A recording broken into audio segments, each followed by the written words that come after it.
tempat tinggal, pinggir, awal tiga, ya gitu.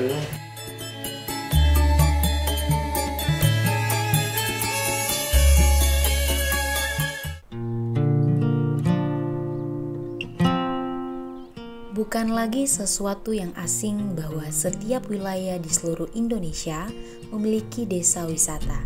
Desa yang sumber daya alam, manusia, dan budayanya dapat diberdayakan. Keberadaan pabrik tekstil di daerah Tingkilor Salatiga rupanya membawa peluang yang cukup besar bagi warga sekitar.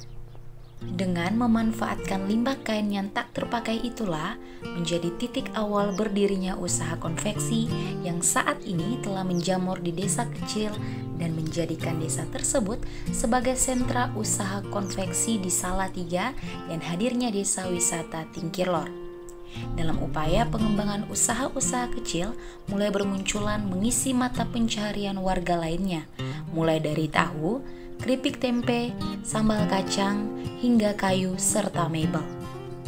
Dan inilah laju Tresna dan Asa.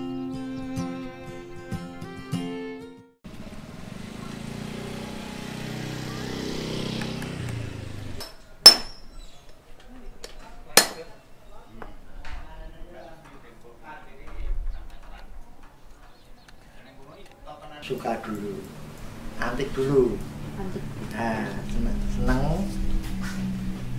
senang dulu dah, nah dipelajari perkenalan sama kolektor. Nah itu terus saya sudah agak tua, capek kerja di ikan laut, ganti dari itu. Dunia kerja menjadi salah satu persoalan yang cukup rumit bagi banyak orang. Unik bagi Pak Heri bahwa sesuatu yang bernilai seni akhirnya mendorong beliau untuk tekun dalam menjalankan perjalanan berbagai usahanya selama ini. Orang bikinkan busana itu saya layanin semua. Layanin itu ada antik, ada mungkin lampu, mungkin apa, enggak cuma kayu doang. Semuanya yang saya tekunin saya kerjain. Nah itu keris juga, kristal juga, keramik juga, semuanya dari apa itu kebaya yang lama juga tahu, batik itu tahu. Sampai jam tangan yang lama, jam itu komeng, masa tekunin. Namanya rezeki ahli itu kan enggak salah satu, nanti main ke tempatnya sana, kalau nggak tahu itu mah rugi, yang rugi kita. Wah, saya dapat rezeki mah nggak jadi. Saya cuma tak pelajari. Beliau bukanlah orang penting, beliau bukan siapa-siapa. Tapi dengan bermodal uang pas-pasan, mau tak mau beliau harus menunggu tawaran orang-orang yang menjual kayunya bila tidak dapat menghasilkan mebel karena keterbatasan bahan. Itu akhirnya ya ada maklar itu dah, nawarin, ada orang nawarin rumah, nawarin cagak, papan gitu. Ya saya cek, kalau bagus tak beli, kalau enggak ya bagus harganya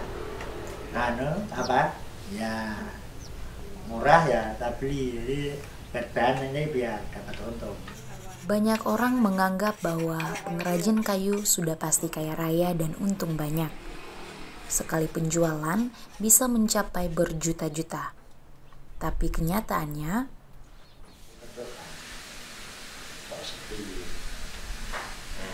saya itu sebenarnya saya nggak pernah ngitung. Yang penting saya bisa bayarin anak-anak. Itu mungkin ya sepi, tang saya harganya tak jual murah. Bayarin anak-anak. Nah gitu. Zamannya nggak dapat uang ya kan tanggung untuk bayar anak-anak. Saya mau berdiri sendiri nanti kadang-kadang nggak jual itu sudah lumayan dapat uang. Tapi kan kita sambil jalan anak-anak itu. Belum lagi beliau harus membiayai satu perempuan dan satu anak laki-laki kandungnya untuk menempuh pendidikan yang sudah pasti tak murah. Kendala pun tak pernah lepas dari pengorbanan. Dulu memang dia dicari cara itu apa jurusan kimia ya, kuliah sudah. Cita-citanya juga SMP sampai SMA. Nah, ternyata kan dia diterima dulu di Undip ya. Nah, saya kan pikirannya gini, enggak itu biayanya banyak, nanti kosnya, nah, ada boleh wong, apa itu bikin mahal, jadi pemerintah mahal. Nah, terus tak suruh kaca wacana gitu yang dekat, bisa kita kuliah pulang, ya makan di rumah, bisa ngawasin juga kan gitu. Nah, dia nangis 1 hari 1 malam pagi sampai sore itu nangis, nggak mau makan. Dan yang malam terus besoknya tak kasih pengertian, orang susah itu bukan masalah fakultas apa itu universitasnya. Orang susah itu harus sama orangnya pandai, susahnya pasien kita untuk masa depan. Dengan keyakinan dan semangat yang tak pernah padam, beliau mengusahakan segalanya, dan semua akhirnya terbayar, tergantikan dengan sedikit rejeki dan mujizat yang dialaminya di kala kebingungan. Sama daftar sana, daftar gak bingung, panggilnya banyak. Ternyata ada mungkin rektor, nggak tahu ada apa mas, mau daftar yakin. Wah nggak santas, ini nilainya bagus dah kamu, itu favoritnya kembalikan, itu orang rektornya mungkin harus tak kembalikan, senang uangnya dikembalikan separuh. Meski berpenghasilan pas-pasan, sebagai orang tua yang bertanggung jawab atas anak-anaknya, beliau tidak menyerah untuk menyekolahkan anaknya sehingga sukses menjadi kepala manajer Bank Jateng seperti sekarang ini. Bukan jalan yang mudah, dilalui pula banyak sekali momen titik terbawa yang tak akan pernah terlupakan. Setelah kuliah tuh kan, uang nggak punya ya gitu ya. Kita bilang istrinya dia, istri saya itu jualan pagi sampai sore, karena nanti baru pulang untuk demi anak. Dan saya juga, dia nanti kalau mau apa semesteran gitu, uang ya kita saling bantu. Istri saya sekian dan sekian.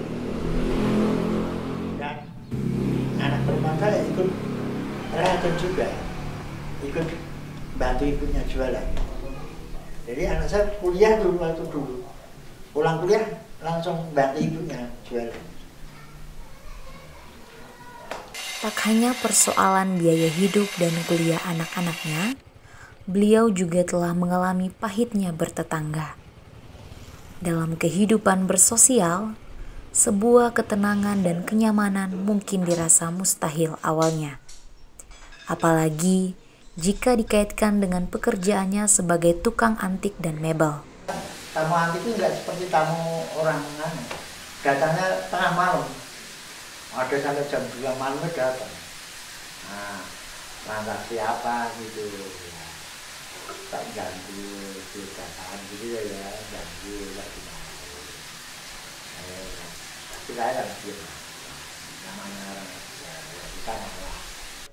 Tak cukup sampai bertetangga saja. Beliau juga pernah mengalami pahitnya diberi harapan palsu oleh pemesan-pemesan mebelnya. Pernah, semuanya pernah. Bohongin, nggak jadi, nanti nggak diambil itu. Pasti. Tukang ya, jatahnya ini mungkin 3 hari jadi, ternyata 1 minggu lebih dari itu, ya terjadi. Itu aja. Ya kita biarin aja. Nanti kalau ada orang mau beli lagi nanti jual gitu. Iya kalau untung itu udah resiko. Bahkan pengalaman paling menyayat hati pun tak terlewat untuk dirasanya. Mungkin dari saudara Ini dari saudara istri saya. Tahu kalau saya itu dulu mudanya berandal, nakal. Nah, tahu mungkin tahu dulu bekerja, kakak saya itu gak almarhum. Nah, tetangga kan beliau, tetangga sana. Lalu kedengaran mungkin dari keluarga sini, istri saya kan orang Muslim, istri saya dia haji sini, adik saya kiai, dan mungkin antara itu jadi marah sama saudara itu dekat pelajar itu. Tapi saya dia nggak pernah saya itu untuk marah juga. Saya jadi pernikahan tidak ada orang sini aja. Cuma saudara dekat kan bingung. Saya menikah saya tidak ada tamunya lagi. Nah temanku yang datang semua saudara saya Semarang. Nah, itu berjalan sampai lama, sampai saya punya anak itu masuk kontrol itu selamatan saya berkat ngerti saya berkat. Tapi tadi nggak apa. Nah, banyak semua anak itu saya nggak pernah marah. Pengucilan akibat perbedaan agama rupanya pernah dialami beliau semasa mudanya. Bahkan hal tersebut merambat kepada hasil jeripayahnya banting tulang guna bertahan hidup. Hingga desas-desus bahwa yang dikantonginya adalah rezeki yang haram. Agamanya juga hanya pribadi ya seseorang. Semua itu baik. Cuma hati kita masing-masing, tingkah laku kita sama masyarakat. Saya gitu. Saya itu tamu orang Bule, orang Cina itu nggak tahu, itu kan haknya dia juga umatnya Allah.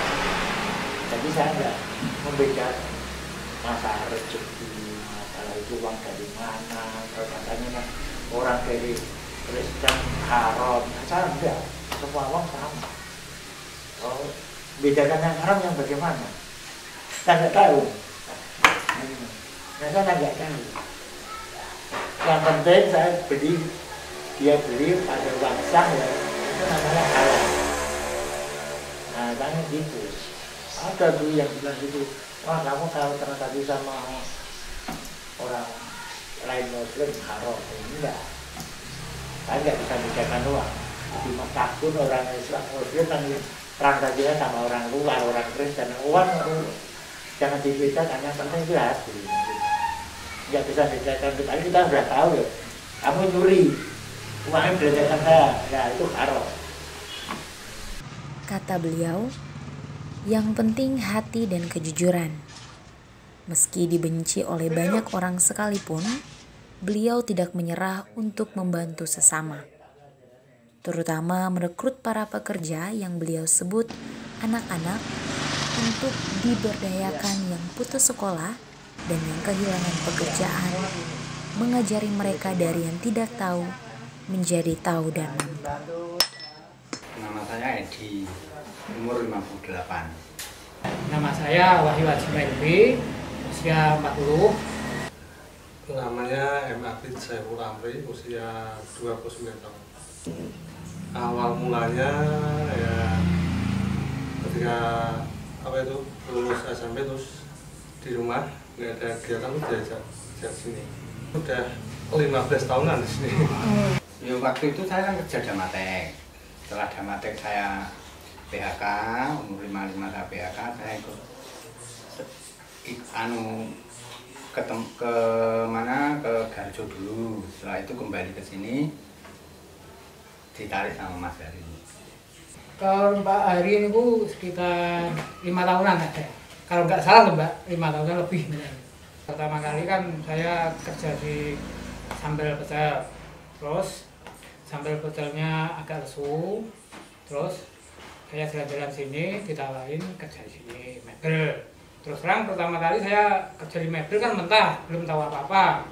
Diajari sama bos itu, satu persatu diajari caranya ngampas gini kan, caranya buat kayu gini gitu. Nah mulai itu saya belajar terus menerus nyampe sekarang. Ya lumayan ada ilmu yang masuk, biarpun masih sedikit tapi sudah ada yang masuk dalam ilmu pertukangan kayak gini gitu Mbak. Pak Hari itu orangnya humoris, senang bergurau tapi juga keras. Kadang keras tapi kerasnya mendidik dulu. Sama mama sini melakukan hal yang salah dibenerin, tapi kalau dibenerin kok masih ya dikerasin, tapi kerasin dalam arti mendidik gitu. Tapi pada dasarnya basicnya orangnya harmonis, senang guyon gitu loh Mbak. Orangnya sabar, pokoknya apa, bisa lah melatih kayak seperti anak-anak yang masih muda gitu kan, dia bisa apa, mengerti lah usia-usia seperti saya gini kan, biasanya kan apa, susah dibilangin gitu kan, dia udah tahu lah, dia bisa tegas, bisa apa ya, bisa tegas, kadang ya lucu juga. Pokoknya nyaman lah di sini. Antara pegawai sama bos itu tidak ada sekat, sama-sama jalan gitu.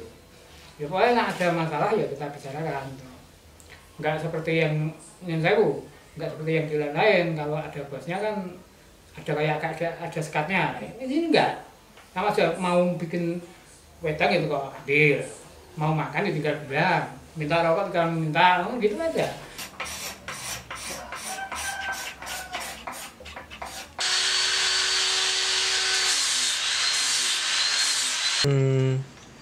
Mendung gini nggak jadi bagus. Memang apa yang disampaikan anak-anak benar adanya. Itulah salah satu hasil buah kesabaran, ketulusan, dan kejujuran seorang Pak Heri. Yang penting baik sama orang. Saya gitu, tolong menolong. Sampai sekarang saya tuh sering ada orang kesusahan saya sendiri nangis. Gitu. Biarpun Bapak gini ya, jiwanya kelihatannya keras ya. Tapi hatinya mahal. Saya tuh merasa kasihan. Saya tuh ada orang secara sedih kan nangis. Lihat ibunya menangis kalau ada apa-apa. Oh, nasibnya gitu. Nah, yang pertama dulu yang tak bimbing itu yang kayak gitu. Ya, jadi anak-anak tak umur, tak bekerja. Saya senang lah dia maju. Yang saya bimbing kayak semua. Jadi sukses. Ini semua anak-anak muda banyak yang tak bimbing. Ini dulu bikin nyambel kacang ya tak bimbing. Kerjanya sampai kacang. Akhirnya enggak kerja dikasih orang sedikit, enggak cukup, terus jadi gorengin sampai kacang nggak dari 15 ribu. Enggak sampai kasihan.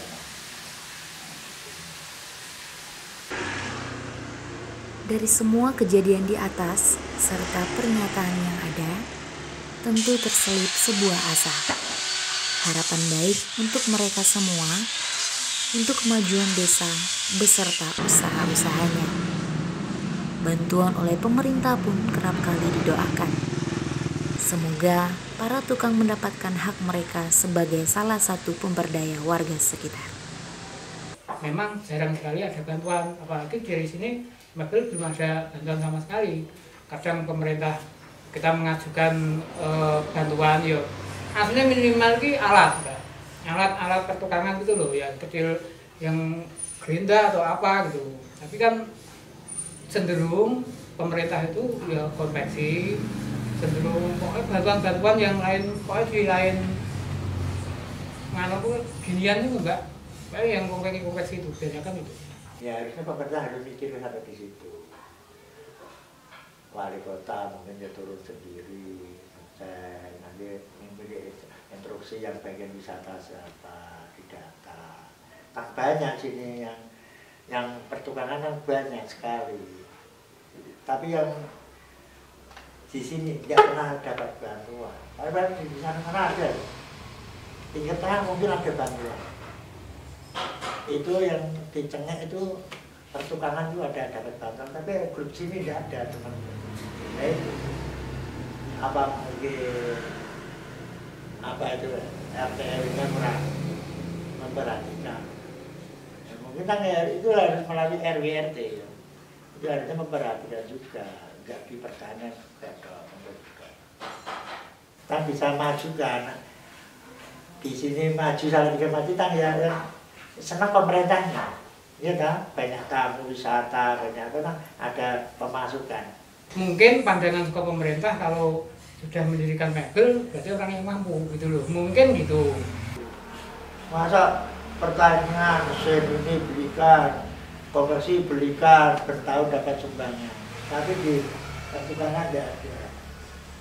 Katanya RT-nya bilang, ya cari itu apa proposal, kan nggak tahu bikin proposal. Caranya gimana, sama siapa kan gitu. Saya itu kalau mesin rusak minimal 100.000 per besi, nggak tinggi dan hasilnya habis. Walaupun bukan usaha berskala nasional, akan tetapi UMKM terbukti menjadi kontributor signifikan dalam peningkatan produk domestik bruto. Bukan tanpa alasan, hal tersebut bahkan selaras dengan penelitian Tambunan 2011 yang mengatakan bahwa selain sebagai sumber ketenaga kerjaan, usaha skala kecil hingga menengah berpotensi sebagai mesin pertumbuhan ekonomi dalam negeri. Untuk memenuhi kebutuhan hidup keluarga dan membayar gaji anak-anak pekerja saja sudah membuat kembang kempis. Kalau bukan karena hati yang tulus, tak menutup kemungkinan usahanya gulung tikar dan anak-anak terlantar. Beliau tak sampai hati. Ini baru Pak Heri, satu dari sekian banyak tukang. Bagaimana dengan ribuan orang di luar sana yang memperjuangkan asa yang tak pernah sampai itu seperti beliau? Lalu apresiasi apa yang orang-orang seperti Pak Heri sudah dapatkan dari pemerhati pemerintah? Membuka lapangan pekerjaan bagi masyarakat, berbagi gaji dengan kebutuhan hidup yang dicukup-cukupkan, bahkan seluruh modal berasal dari dirinya sendiri. Pernah itu masalah pajak, perubahan mau minta pajak, tapi kan nggak mau. Kenapa mau orang itu diminta pajak untuk nyari makan, untuk nyari orang limanya kemas kempis ya.